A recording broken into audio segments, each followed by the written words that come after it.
1992년 광안대교가 없는 광안리 해변에 시원한 바람이 분다. 해변 왼쪽 끝에 팔각정 회센터에서 백발이 성성한 노신사가 검은 비닐을 들고 나온다. 백사장에 나룻배가 두 척 엎어져 있다.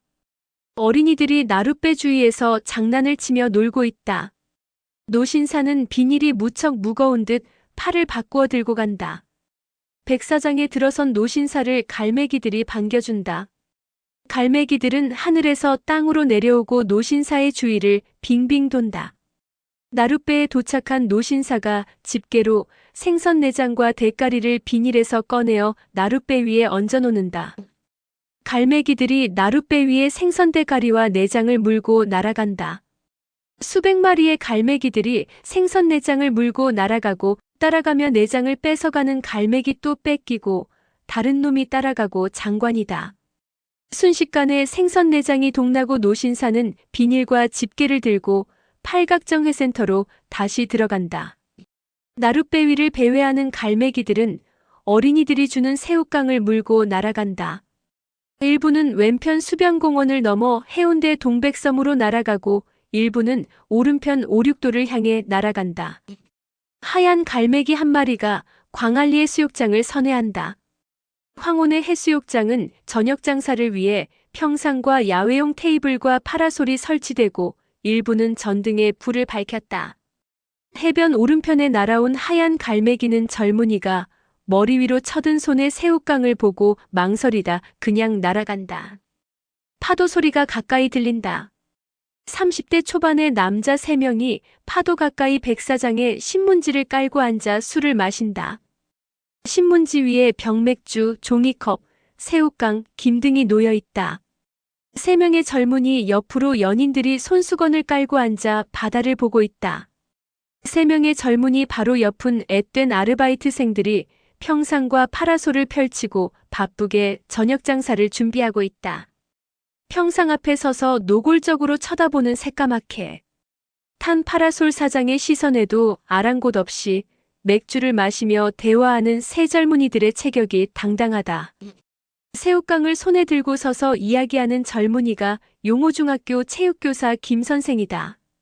나를 지각대장이라 카는데 내가 지각한 이유는 태양 때문이라. 메르소는 태양 때문에 살인도 하는데 난 단지 조금 늦어.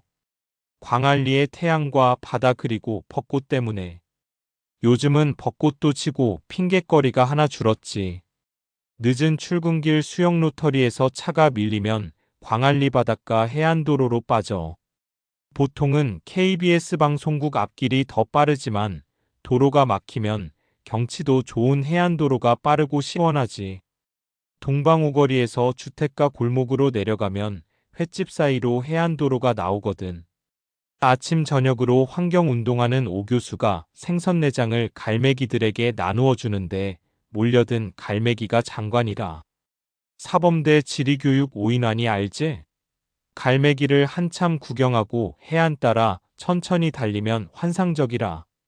9시가 다 돼갈 즈음 태양은 바다 바로 위에서 바닷물에 반짝이고 백사장에 반짝이고 하얀 스텔라 보닛 위에 반사되어 눈을 뜰 수가 없어.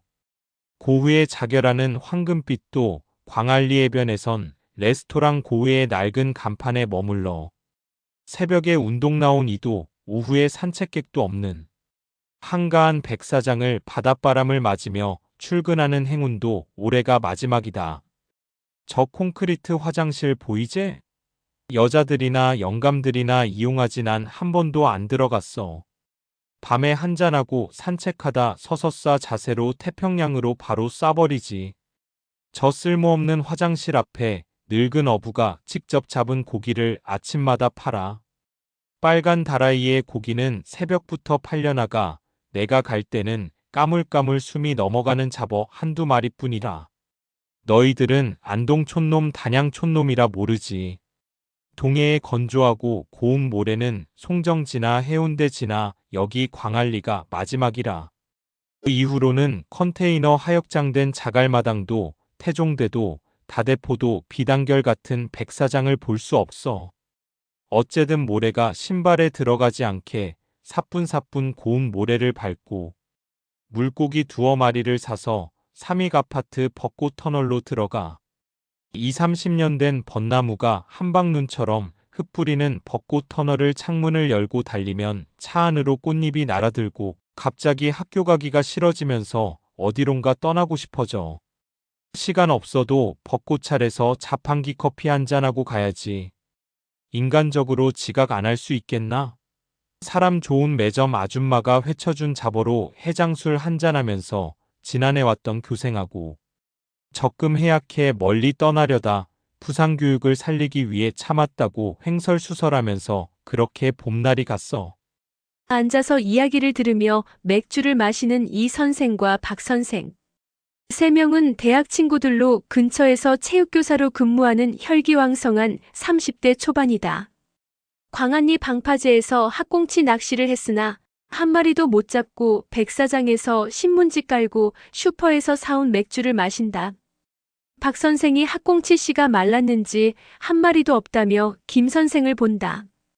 김 선생은 광안비치 10층에 사는 윤 선생이 학꽁치가 떴다며 방파제의 낚시꾼이 개미떼처럼 새까맣게 붙었다고 전화해서 오랜만에 술이나 한잔할 겸 연락했다며 학꽁치가 성질이 급하고 수온에 민감해 그단새 사라졌다며 바닷물 핑계를 댄다. 한창 더운 여름 성수기에 해변 파라솔 대여업 사장이 파라솔 바로 옆에서 맥주를 마시는 젊은이들을 참다 못해 양아치들에게 쫓아낼 걸 부탁하고 혈기왕성한 체육교사들이 양아치들과 말다툼을 한다. 아유, 여기서 퍼질러 앉아 술 마시면 우야노. 옆에 평상이야 돗자리가 안 보이나? 여기 백사장이 다 당신들 땅이가? 구청에 세금 갖다 바치고 허간해서 장사하는데 바로 옆에 퍼질러 앉아서 술 마시면 우리는 논 팔아 장사하나요? 알았소, 마 다 마셨다 간다. 가. 아재요, 술을 마셔도 영업방해는 하면 안 되지. 누가 영업 방해를 했는데? 한 사람이 여기 옆에 앉으면 너도 나도 따라 앉는다 아이요. 그래 알겠다. 간다. 이제 간다 아이가. 돈이 없으면 술을 안 마셔야지. 임마 뭐라 카노. 야, 이 새끼들아. 나 여기 살아. 우리 동네에서 술도 한 잔 모아나? 일촉즉발의 상황에 뒤늦게 달려온 하와이 티셔츠의 양아치가 김 선생을 보고 모자를 눌렀으며 얼굴을 가린다. 체육교사들이 한바탕 하려다 참고 물러나준다. 그러나 사실은 뒤늦게 달려와 얼굴을 가린 하와이 티셔츠. 양아치가 억지로 다른 패거리들을 데리고 해변도로로 간다.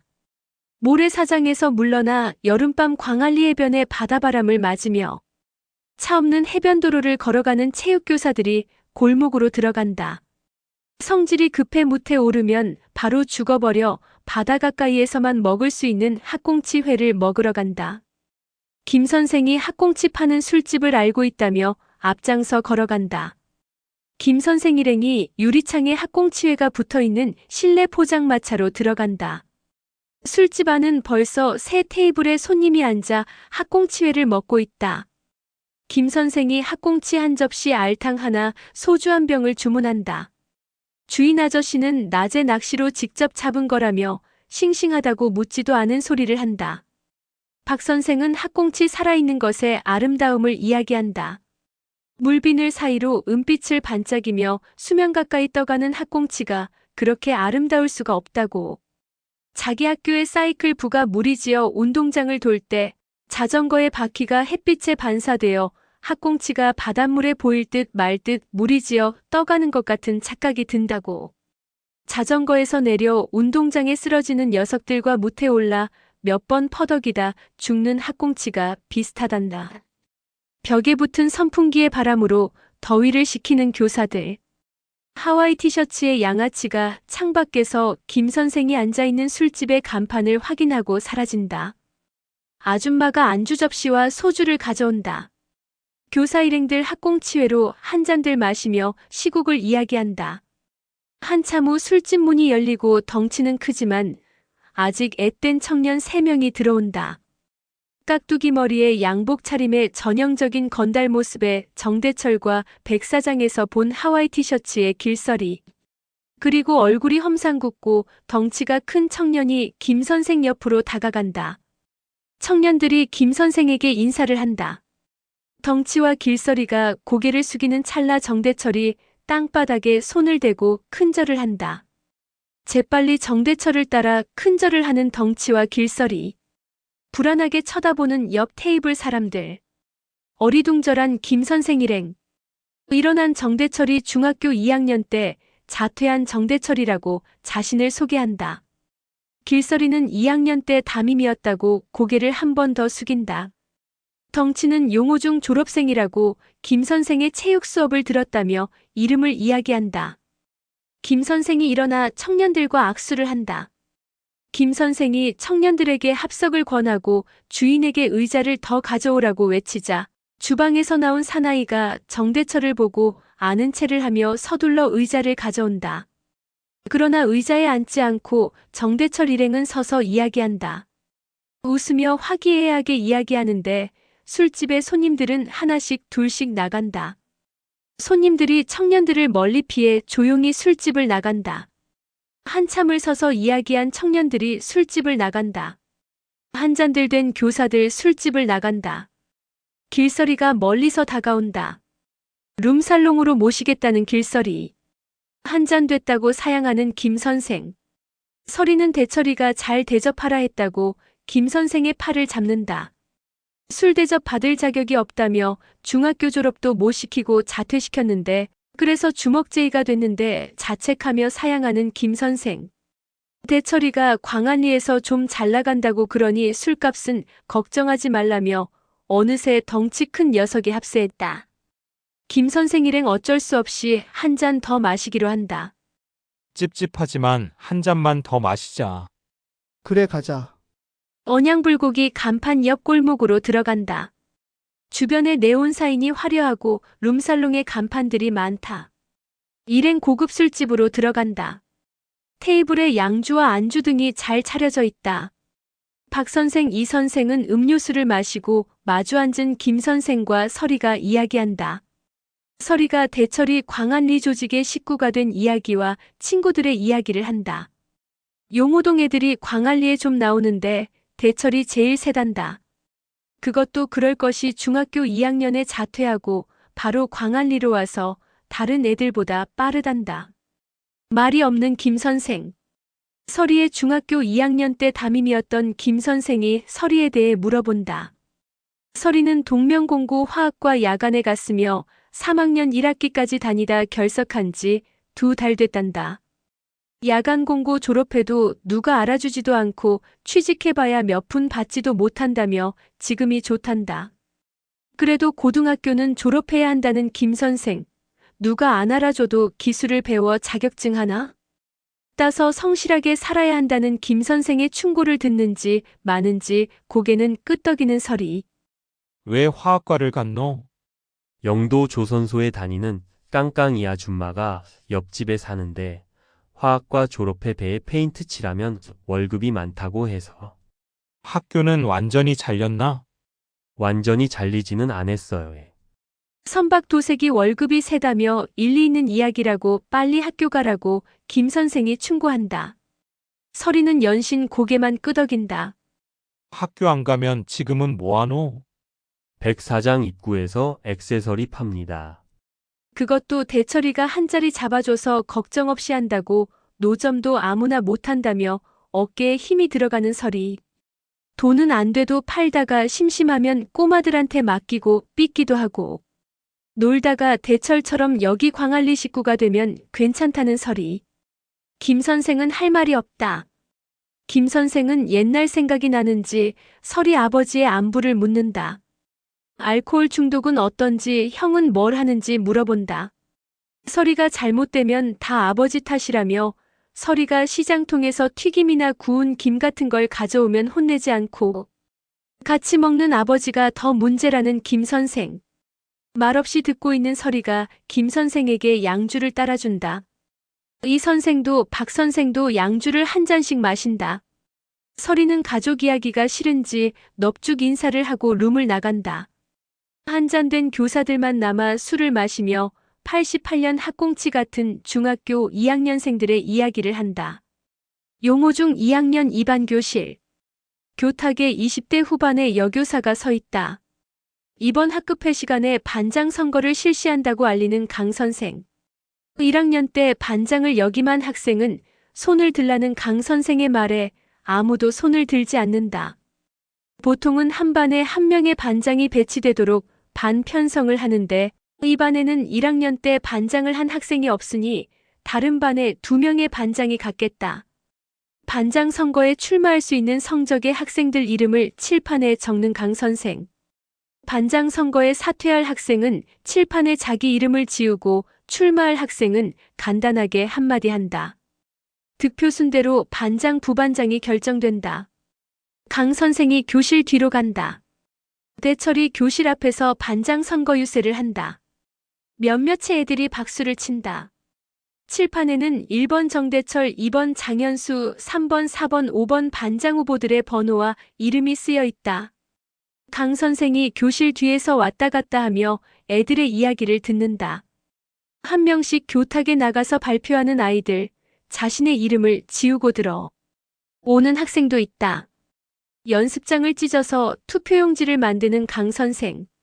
학생들에게 나누어 주고 투표를 실시한다.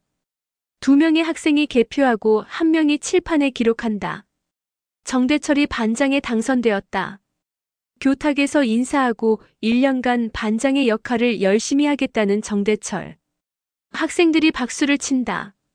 얼굴과 복장에 빈티가 흐르는 왜소한 체격의 허수석이 중간에 앉아서 박수를 친다. 2학년 3반 교실. 교탁 위에 김 선생이 앉아 있다. 에이즈가 담임이 됐다고 슬퍼하거나 노여워하지 마라. 세월은 간다. 에이즈에 안 걸리면 된다. 걸릴 만한 일만 안 하면 된다. 그러면 무사히 1년이 간다. 그리고 내가 다른 반 애들은 좀 팬다. 그렇지만 호랭이가 지 새끼 안 잡아먹는다고 내가 우리 반칙이겠나? 학생들은 아무런 말이 없고 꿀먹은 벙어리처럼 담임의 눈치만 살핀다. 반장하고 싶은 사람 손들라는 말에 1명이 손을 든다. 그 학생은 투표 없이 반장이 됐다. 부반장하고 싶은 사람 손들라는 말에 5명이 손을 들었다. 가위바위보로 2명의 부반장이 선출됐다. 김 선생이 교실을 나가며 자습을 지시한다. 길서리가 뒷자리에서 졸고 있다. 김 선생의 반은 교실에 담임이 없어도 교실에 담임이 있는 반보다 더 조용하다. 체벌 전문 김 선생의 별명은 매독이었다가 최근에 에이즈가 됐다. 휴식 시간에 학생 식당에서 빵을 사 먹는 서리. 옆에 있는 1학년 2명에게도 빵을 하나씩 사준다. 수석이 서리에게 다가가 친한 척을 한다. 서리는 모른 척 빵을 먹는다. 최대한 불쌍하게 옆에 서 있는 수석. 서리가 빵을 조금 떼어 수석이 입에 넣어주려고 한다. 수석이 고마운 듯 입을 벌린다. 서리가 빵을 든 손을 돌려 자기 입에 쏙 집어넣는다. 수석은 더욱더 최대한 불쌍하게 빵만 보고 있다. 조금 남은 빵을 수석에게 주는 서리. 수석의 작전이 통했다. 가난하고 작고 약하고 공부 못하고 백 없는 수석에 사는 방식이다. 멀리 반장 대철과 부반장이 학생 식당 테이블에서 라면을 먹는다. 수석은 자기 반 애들인데도 같이 어울리지 못하고 멀리서 서성인다. 엘리제를 위하여 종소리가 수석을 위하여 울리자 불이 나게 달려가는 아이들. 수석이 대철이가 먹던 라면 국물을 뜨겁지도 않는지 벌컥벌컥 마시고 교실로 달려간다. 대문도 없는 슬레이트 집은 집안을 안 봐도 살림살이가 짐작이 가는 가난한 집이다. 2학년 3반 서리가 집으로 들어간다. 보잘것없는 가구가 허름하고 낡았다. 서리 아버지가 막걸리를 한 모금 마신다. 안주도 없이 벽에 기대앉아 멍하니 천장을 보다 또 한 모금 마신다. 집안에 쌀이 떨어진 지 한참 됐는데 밥 냄새가 나는 집안. 단지 밥 냄새가 조금 나는데 집이 달라 보인다. 사람이 사는 집 같다. 형에게 엄마가 왔었는지 물어보는 서리, 고개를 끄덕이는 형. 왜 자신은 안 보고 갔냐고 형에게 화를 내는 서리. 형 학교에 왔었다는 엄마는 집을 나간 지 한참 돼서 서리는 매 맞은 기억밖에 얼굴도 잘 기억이 안 난다. 형의 학교는 시내라 엄마가 가끔 온다는 형의 말에 심통이 나는 서리. 양은상이에 신문을 걷는다. 빈밥그릇과 수저통 김치 그릇만 하나 놓여 있다. 숟가락으로 밥그릇에 밥을 푸다 말고 서리가 밖으로 나간다. 잠시 후 검은 비닐봉투를 가지고 들어오는 서리는 구운 김을 검은 봉투에서 꺼낸다. 김을 본 서리 형이 벌떡 일어나 서리의 어깨를 잡는다. 서리가 뿌리치고 밥그릇에 밥을 푼다. 형이 서리를 발로 찬다. 소리를 지르며 달려드는 서리. 서리 아버지가 욕을 한다. 밥이나 퍼떡 처먹어라. 서리 아버지가 막걸리를 한 모금 마신다. 쌀을 살 돈은 없는데 어떻게 매일 막걸리를 마시는지 서리 아버지는 밥도 안 먹고 눈만 뜨면 막걸리를 마신다. 김 선생이 교무실 벽에 88올림픽 홍보물을 붙이고 있다. 커피잔을 든 강 선생이 김 선생 곁으로 다가간다. 대철이 럭비부에 들었는지 안 들었는지 확인하는 강 선생. 며칠째 운동하고 있다는 걸 알고 대철을 럭비부에서 뺄 걸 부탁한다. 이유를 구구절절 말하는 강 선생. 반장이라 학급 통솔도 해야 하고 학습에 지장이 생기면 학부형에게 전화 오고 괜히 피곤해지기 전에 미리 럭비부에 들어가지 못하게 해줄 것을 부탁한다. 맞는 말이다. 럭비부에 반장은 없다. 성적도 럭비부는 신경을 안 쓴다. 운동부는 운동만 잘하면 대학도 가고 프로팀에도 갈 수 있다. 럭비부는 프로팀은 없지만 잘하면 연고대 가고 한전팀이나 포스코 같은 실업팀에도 갈 수 있다. 모르겠다고 담임이 알아서 하라는 김 선생. 대철이 안 그래도 좀 과격한 편이라 반장 잘못 뽑았다고 강 선생이 걱정한다. 김 선생이 딴청을 피우며 슬슬 도망간다. 따블백 동기가 이럴 수 있냐며 따라가는 강 선생. 김 선생이 고개를 끄덕이고 두 손을 든다. 강 선생이 손에 든 커피를 김 선생에게 준다. 김 선생이 다 식은 커피를 숭늉 마시듯 원샷한다. 수업을 마친 김 선생이 운동장에 럭비부가 훈련하는 걸 보고 있다. 김 선생이 주장을 부른다. 무더운 날은 운동을 하루에 1시간씩만 하고 일찍 집에 가서 공부도 하고 휴식을 취하라고 한다. 순회 코치도 더위를 핑계로 안 온다고 주장이 알아서 운동 순서대로 진행하라 지시한다. 김 선생이 대철을 부른다. 다른 아이들은 럭비복인데 대철만 학교 체육복이다. 땀을 닦으며 달려온 대철의 체격이 쓸만하다. 몸도 좋고 대가리도 좋고 이런 놈이 럭비를 해야 국가대표도 되고 국제시합도 뛰고 외국 선수랑 영어로 대화도 하고. 몹시 아까운 김 선생. 하지만 따블백 동기의 부탁을 거절할 수가 없다. 종일 따라다니며 졸라댈 테니 어쩔 수 없다. 왜 럭비를 하려는지 이유를 물어보는 김 선생. 사나이가 운동을 잘해야 하지 않느냐는 대철이 맞기는 맞는 말이다. 이놈은 육사가 딱이라는 생각을 하는 김 선생. 부모님의 허락을 받았는지 물어본다. 당연히 허락을 안 받았다. 부모님의 허락을 받고 오라며 씻으라고 한다. 시무룩하게 수도가로 걸어가는 대철이 어깨가 축 처졌다. 김 선생이 미안하고 아까운 마음에 대철을 돌아본다. 대철이 집은 평범한 중산층 가정이다. 작지 않은 거실이 있고 부엌과 방들과 화장실이 거실에 연결되어 있다. 대철이 안방 문을 노크한다. 수학 여행비를 내일까지 내야 한다고 아버지에게 말하는 대철. 방에 들어가지도 않고 문 밖에서 이야기한다. 젊은 계모가 알겠다고 내일 아침에 준다며 안방 문을 열고 나온다. 대철은 뒤도 안 돌아보고 자기 방으로 들어간다. 다시 안방으로 들어간 계모가 대철 아버지에게 돈이 있는지 물어본다. 못 들은 척하는 대철 아버지가 보따리상 그만하고 대철이 신경 좀 쓰라고 핀잔을 준다. 성적이 영 떨어졌다고 잔소리를 하는 사내. 남자가 집에 돈을 가져와야 여자가 살림살이에만 신경을 쓰지 반격하는 계모. 보따리상 하랴 살림살랴 정신이 하나도 없다며 계모가 푸념한다. 대철 아버지가 계모의 말을 자르고 조금만 기다리면 돈이 들어온다. 이번에 판단 미스를 했다. 반송이나 반여동 같은 변두리를 가야 하는데 광안리는 수준이 높아 속셈 학원의 애들을 영 안 보낸다고 투덜거린다. 그래도 찌다시 한 번 더 돌리고 수강료도 낮추고 상장도 최우수를 몇 장 빌려와 걸면 된다고. 이번에는 권리금 좀 적게 받고 빨리 넘겨야겠다고 누나를 돌리며 생각하는 척하는 대철 아버지.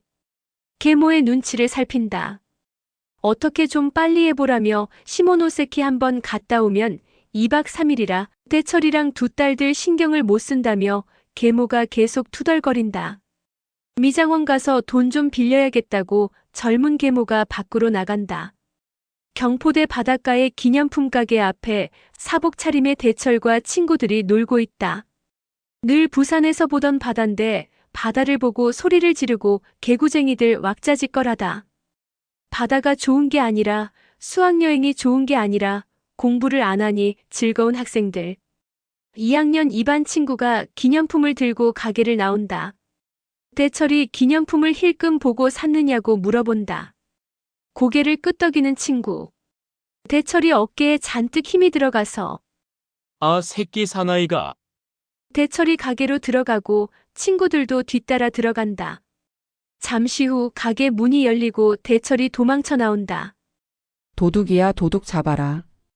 고등학생들이 대철이 뒤를 달려가고 한참 후 고등학생 2명이 대철을 잡아 가게로 들어간다. 같은 반 아이들이 우르르 따라 들어간다. 부반장이 선생님께 달려간다. 경포대여관 식당에서 선생님들이 테이블에 앉아 회의를 한다. 커피와 음료수가 테이블에 놓여 있다. 2학년 주임 선생이 입에 개거품을 물고 열을 올린다. 반장이 도둑질이 뭐냐고 학교 망신이라며 나무새스러워 어쩔 거냐며 부담임 윤 선생을 닥달한다. 할 말이 없는 부담임 윤 선생은 죄송하다며 고개를 숙인다. 김 선생은 부담임이 도둑질을 시킨 것도 아닌데 뭐 그리 죽을 죄를 진 죄인처럼 그럴 필요 없다며 평교사를 두둔한다. 주임 선생님이 인솔 책임자인 교감 선생님께 어떻게 하면 좋겠는지 그놈아를 부산으로 보낼지를 물어본다. 교감 선생님은 대철을 데리고 갈 사람도 없고 아이 혼자 보낼 수도 없고 좋은 일도 아닌데 학생들 입단속시키고 나머지 여정 조용히 마무리하라고 지시한다. 교장 선생님께 전화는 자신이 하겠다며 수학여행 끝나면 학교에 가서 마무리하기로 하고 사태를 정리하는 주임 선생이 또 한마디 한다. 윤 선생은 그놈아 다시 사고 안 치게 꼭 붙잡고 있어서. 학교회의실에서 징계위원회가 열린다. 개교 이래 처음으로 반장 해임이 결정된다. 당연하고 부끄럽다. 이 일이 학교 밖으로 새나가지 않게 학생들 입단속부터 철저히 해야 한다. 학생의 징계 사실은 게시판에 공고하는데 교육 차원에서 경각심을 일으키기 위해 당연히 공고를 해야 하지만 이번 일은 공고도 안 하고 소문도 안 나게 쥐도 새도 모르게 반장만 교체됐다. 반장이던 대철이 해임되고 부반장이 진급했다. 수학여행 가서 기념품을 훔치다 잡혀 반장의 품위를 손상시키고 학교의 명예를 실추시켜 개교 이래 처음으로 반장에서 해임된 대철. 그래도 학교 생활을 그럭저럭 잘한다. 담임의 우려에도 불구하고 여전히 사나이의 어깨에 힘은 빠지지 않았다. 어머니가 자살하고 아버지의 속셈학원 직원이던 계모와 재혼한 아버지. 아버지와 갈등이 대철을 철인으로 만들었나? 망나니로 만들었나? 반장의 힘 정도는 눈도 깜짝 안 한다. 대철은 잘못된 도덕관을 가졌다. 자기가 죽도록 미워하는 아버지를 자신도 모르게 닮았다. 목적 달성을 위해 반칙을 스스럼없이 한다. 결과가 좋으면 과정은 중요하지 않다고 생각한다. 어째든 아까운 녀석이다. 내막을 다 알고 옆에서 보는 담임과 체육 담당 김 선생은 안타깝다. 2층 교무실 창가에서 운동장에 럭비부들이 훈련하는 걸 보고 있는 김 선생과 강 선생. 대철이 럭비부에 다시 들어갔다. 얼룩말처럼 줄무늬가 있는 럭비복을 입고 운동을 하고 있는 아이들 속에 학교 체육복을 입은 대철이 보인다. 대철이 운동에 소질이 있는지 궁금한 강 선생은 김 선생의 말에 귀를 기울여 듣고 있다. 대철의 집안 형편도 어려워졌다. 대철은 아버지와도 계모와도 대화를 하지 않기 때문에 용돈이 궁하다. 아버지와 불화로 자살한 어머니를 그리워하여 천주교 묘지를 자주 찾아가는 대철이 결석을 자주 한다. 계모의 친절이 더 못마땅한 대철이 럭비에라도 흥미를 붙여 방황을 멈추고 학교 생활에 다시 적응하기를 바라는 강 선생은 김 선생만 믿는다 한다. 공부도 안 해 성적이 엄청 떨어지고 뒤에 놈팡이들하고 노는 대철이가 걱정인 강 선생은 김 선생 반으로 아예 데려가라 한다. 덩치도 크고 대가리가 좋으니 운동을 잘할 거라며 정중히 사양하는 김 선생. 반장하다 잘렸는데 반장들하고 놀 수도 없고 놈팡이든 양아치든 잘 놀아서 결석만 안 하면 되는데 럭비에 취미를 붙여 학교만 계속 나와주면 되는데 저러다 가출하면 강 선생이 감당 못한다. 아무도 못 막는다. 럭비를 열심히 하는 대철의 실력이 많이 늘었다. 열정이 넘쳐 계속 반칙을 하고 성난 황소처럼 날뛴다. 3학년이 대철을 잡고 집중적으로 규칙을 가르친다. 시합이 얼마 남지 않았다. 맹훈련을 하는데 대철이 경찰서에 잡혀갔다. 친구 엄마 금반지를 훔쳤다. 시합이 얼마 남지 않아 다급한 김 선생이 강 선생에게 부탁을 한다. 강 선생의 아버지는 경찰이다. 말똥이 둘인지 셋인지 부산시경 간부다. 중학교 2학년이고 금반지도 돌려줬고 반성하고 있고 특히 딸의 반 학생이니 풀어줄 거라며 아버지에게 부탁하라는 김 선생. 한편으로는 걱정도 된다. 운동부는 도벽이 있으면 안 된다. 합숙 훈련도 하고 시합도 같이 가고 공동생활을 많이 하는데 아버지에 대한 불만으로 단순한 반항이겠지. 김 선생은 긍정적으로 생각하기로 했다. 다행히 대철이 풀려났다. 시합도 이겼다. 대철이 활약이 큰 도움이 됐다. 머리가 좋은 놈은 운동도 잘한다. 대철이 럭비를 계속하면 연고대는 충분히 가겠다. 머리도 좋고 운동신경도 있고 체격도 당당하다. 그런데 아버지가 대학 나온 먹물 좀 먹은 인간인데 말이 안 통한다. 무조건 럭비를 못하게 한다.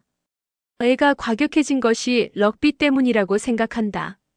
안타깝다. 어떻게 부모가 싫다는데? 죽어도 싫다는데?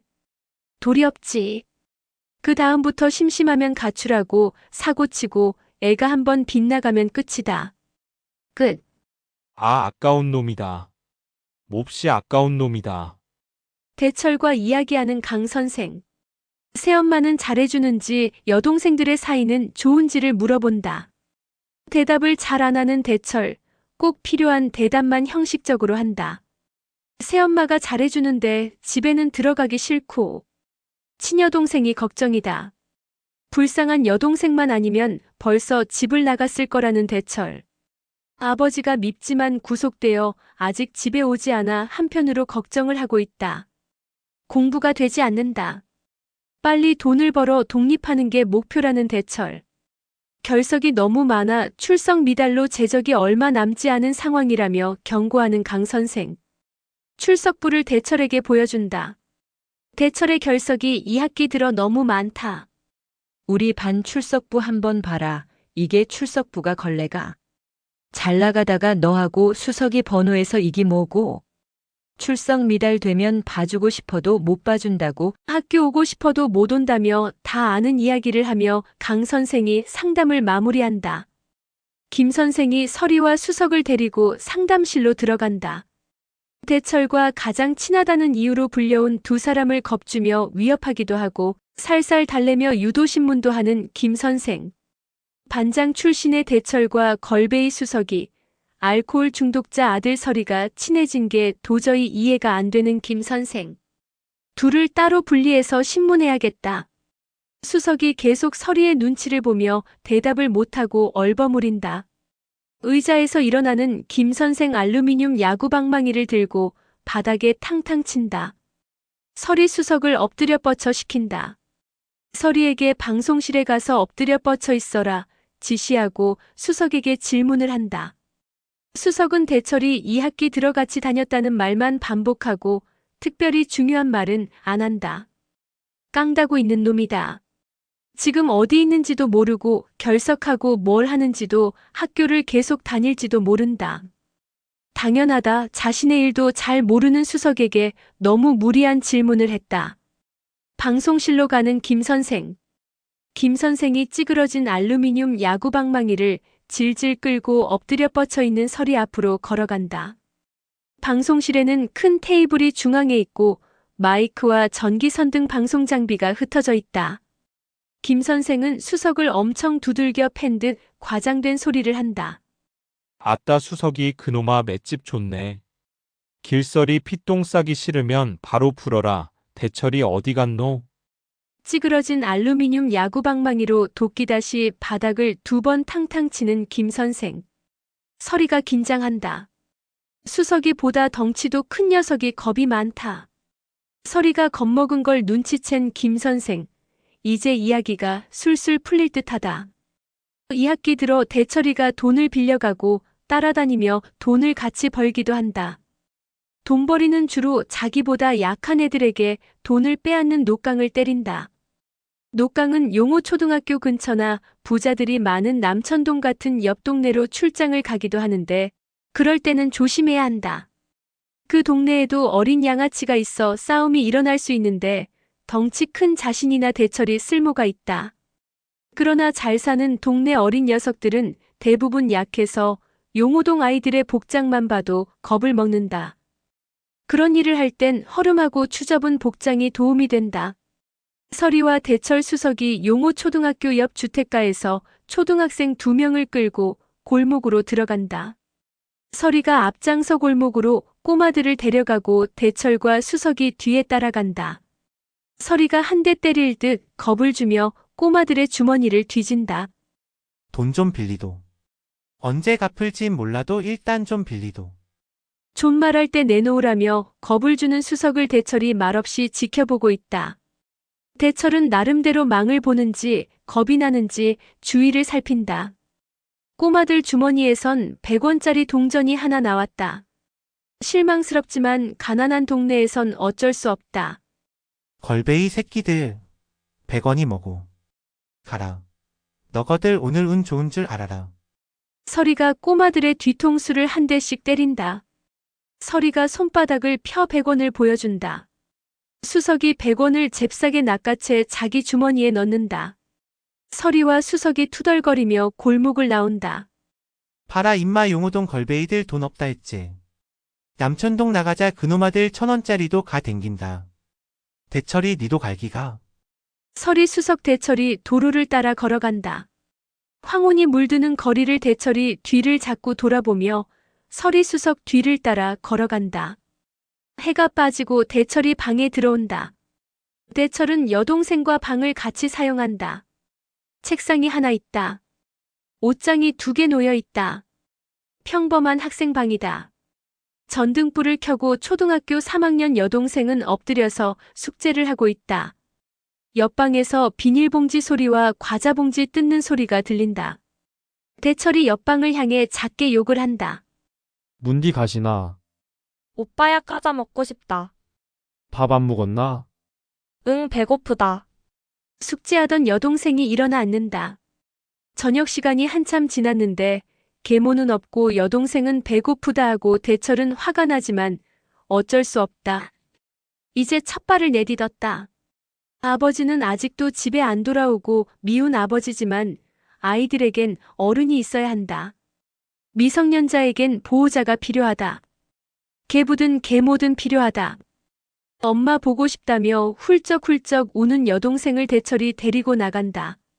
엄마 보고 싶다고 천주교묘지 혼자 가면 안 된다고 오빠가 나중에 데려다 준다며 대철이 동생과 동네 구멍가게로 들어간다. 중년의 아줌마가 대철 동생 머리를 쓰다듬는다. 대철은 머리를 극적인다. 머뭇거리다 빵을 보는 대철이 동생에게 빵을 하나 골라준다. 어리나 늙으나 남자는 돈이 있어야 한다. 돈이 있어야 남자들은 어깨를 편다. 내일 주겠다는 소리가 모기 소리처럼 겨우 나오는데 아줌마는 내일 아버지가 돌아오시는지 묻는다. 그게 아니라 내일 돈이 생긴다고 친구에게 빌려준 돈이 있다고 거짓말을 한다. 내일은 결석을 하더라도 돈을 좀 구해야 거짓말쟁이가 안 되겠다. 사나이가 빵 하나 때문에 반장하던 녀석이 체면이 말이 아니다. 그래도 어쩔 수 없다 돌아가신 어머니와 약속을 했다. 동생을 잘 돌보기로. 대철과 여동생이 골목길을 걸어간다. 여동생은 빵을 먹으며 걸어간다. 여동생이 빵을 아주 조금 떼어내 대철에게 준다. 대철이 입을 갖다 댄다. 여동생이 오빠 입에 넣어준다. 여동생이 집에 들어가는 걸 보고 대철이 돌아서 골목을 나간다. 대철이 단독주택 앞을 서성인다. 대철이 길모퉁이 구석에서 주먹만 한 돌을 집어든다. 전등불이 켜진 창문에 돌을 던지고 쌍욕을 하며 길을 달려 도망간다. 유리창 깨지는 소리가 들려오고 대철이 모퉁이에서 유리창 깨진 집을 보고 있다. 아줌마들이 마당으로 나온다. 대문을 열어 주위를 살피는 아줌마들. 대철의 계모도 있다. 각자 집으로 흩어지는 아줌마들 노름을 해도 애들 밥은 먹이고 해야지. 대철이 집으로 달려간다. 대철이 책상 앞에 앉아 숨을 헐떡인다. 동생은 엎드려서 숙제를 한다. 밖에서 문 여는 소리가 들린다. 대철의 계모가 빨리 밥해 먹자며 사는 게 뭔지 인생이 고달프다고 푸념을 하며 주방으로 들어간다. 방송실엔 김 선생과 서리가 급식하고 남은 우유를 마시고 있다. 김 선생은 착하게 바른말하는 학생에겐 잘해준다. 대철이가 먼저 자기들을 따라와서 어쩔 수 없이 같이 다니게 됐다는 걸 강조하는 서리. 요즘에는 대철이 녹강 때리러 가자고 먼저 부추킨다고. 잘 모르지만 대철이 동생에게 돈을 주는 것 같다. 대철이 동생을 많이 생각하는 것 같다.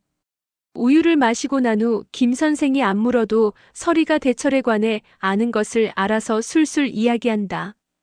대철이 엄마가 용호동 천주교 묘지에 잠들어 있는데 자기들도 몇 번 같이 갔었다고. 일주일째 대철이가 용호동엔 보이지 않는다고. 멀리 갔는지도 모른다고. 대철은 자신들에게도 말을 잘하지 않는다고. 그래서 결론적으로 현재 대철이 어디 있는지 모른다. 찾을 길이 없다. 김 선생도 돌이 없다. 본인이 학교를 안 오는데 학교에서 제일 친한 녀석들도 모르는데 따블백 동기가 부탁해도 돌이 없다. 마지막으로 서리에게 지시하는 수밖에. 대철이 보면 무조건 끌고 와야 한다. 그게 진짜 친구다. 학교 오라 해라. 출석 미달 다 돼간다. 출석 미달 되면 학교 오고 싶어도 못 온다. 대철이 보거든 끌고 온나. 무조건 끌고 온나. 강조하는 체벌 전문 교사 김 선생. 서리는 무사히 풀려났다. 상담실 앞을 지나 교실로 올라간다. 김 선생이 상담실로 들어간다. 수석은 땀을 흘리고 엎드려 있다. 찌그러진 알루미늄 야구방망이를 질질 끌고 엎드려 뻗쳐 있는 수석 앞으로 걸어간다. 김 선생은 서리를 엄청 두들겨 팬 듯 야구방망이로 바닥을 탕탕 치며 과장된 목소리로 외친다. 아따 길서리 그놈아 맷집 좋네. 김 선생의 지시에 수석이 군인처럼 벌떡 일어난다. 에이즈에게 체육 수업 받는 학생들은 군인보다 힘들다. 군대를 면제해줘야 한다. 요즘 군대에서 사라진 깍지 끼고 엎드려 뻗쳐도 하는데 김 선생은 수석이 담임인 강 선생과 친한데 자기 반에 수석이라는 골통이 있다는 말을 못 들었다고 살살 유도신문을 시작한다. 수석은 정직하게만 말하면 모든 게 용서가 되고 자유롭게 풀어준다니 겁이 나면서도 약간 마음이 놓이냐. 모든 걸 정직하게 말할 준비가 됐다. 에이즈에게 걸려서 살 수만 있다면 내장까지 꺼내 탈탈 털어 보여줄 수 있다.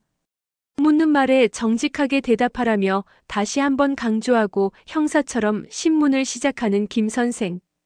가볍게 수석의 신상을 물어본다.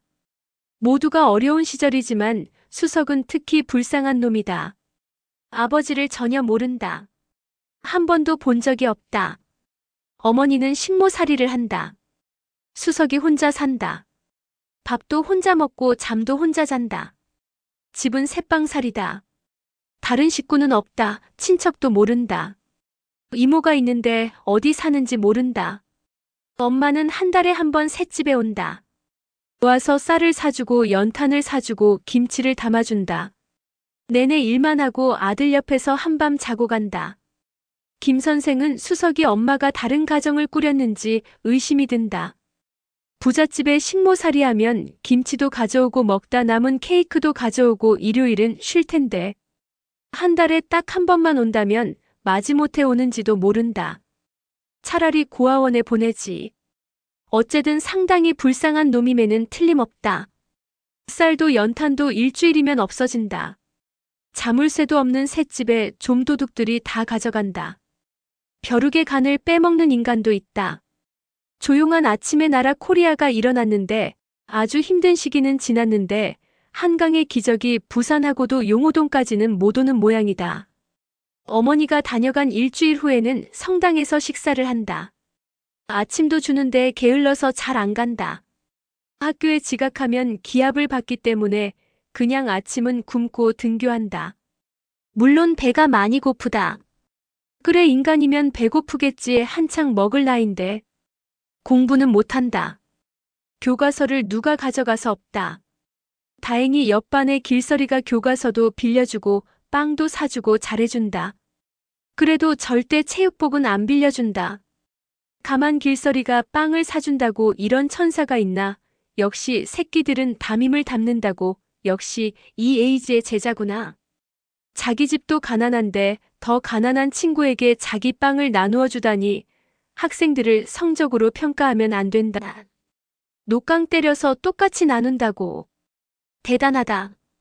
어른들이 배워야 한다. 정치인들도 이 녀석들에게 배워야 한다. 서리와는 1학년 때 친해져서 덩치 큰 녀석들이 때리면 서리가 다 말려주고 형님처럼 잘해준다고 서리는 돈도 많고 따르는 녀석들이 좀 있단다. 이상하다. 무슨 냄새가 난다. 길서리도 가난한데 우리 반에서 가난하기로 몇 번째인데. 다 같이 가난한 용호동에서 녹강 때려봐야 몇 푼 된다고 서리가 도둑질 안 하면 어디서 돈이 생기겠어. 수석을 다시 엎드려 뻗쳐 시키는 김 선생. 잘 나가다 갑자기 삼천포로 빠지는지 영문도 모르고 수석이 엎드려 뻗쳐 한다. 서리 따라다니며 망을 보는 것도 같은 죄다. 서리가 감옥 가면 망을 본 사람도 똑같이 감옥 간다며 당장 수석을 감옥에 보낼 듯이 김 선생이 알루미늄이야 구방망이로 도끼다시 바닥을 탕탕 친다. 언제부터 망을 봤냐는 신문에 겁먹은 어린 양이 자신은 한 번도 같이 안 갔다. 나이가 많아서 같이 따라가고 싶어도 못 간다.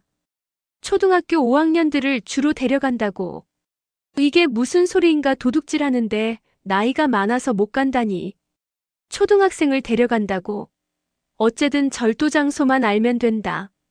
주로 어디를 많이 가는지 바른대로 말하면 수석은 죄가 없다며. 수석을 다시 일어나게 하는 김 선생. 수석이 약간 마음이 놓인다. 자신은 어린이 대공원에 한 번도 간 일이 없다. 두드려 패기 전에 다시 엎드려 뻗쳐 하기 전에 알아서 술술 말을 하는 수석. 서리가 대장이다. 어린이 쓰리꾼의 대장이다. 지금 소년원에 간 네다바이 형에게 기술을 배워 초등학교 때부터 어린이 대공원에서 뛰었다. 대공원 파출소에 너무 많이 잡혀 이름이 있지만 그래도 서리는 경찰을 무서워하지 않는다. 파출소에서 밥도 사주는 경찰이 무식하게 패는 에이즈에 비하면 천사처럼 친절하다고. 이 새끼가 죽을라고 약을 써. 우리 반에 소매치기 두목이 있어 어쩐지 토요일만 결석을 하더라니. 평일에는 동네에서 녹강 때리고 주말에는 어린이 대공원에서 소매치기를 해. 수석을 교실로 올려보내고 생각이 많은 김 선생. 이런 경우는 처음이다. 집은 가난한데 아버지는 알코올 중독인데 죽도록 패도 그때뿐이지 배고프면 또 소매치기 할 텐데. 기술이 있는데 행락철이나 주말같이 좋은 기회가 와도 유혹을 뿌리칠 수 있을까? 기술을 아예 안 배워야 했는데. 이놈을 어떡하지? 경찰을 안 무서워하는 중학생을 어떡하나? 무조건 두드려 패. 모든 학생들이 걸리면 죽는다고 벌벌 떠는 에이즈에게 오랜만에 고민거리가 생겼다. 소주 한 잔 빨면서 생각해봐야겠다.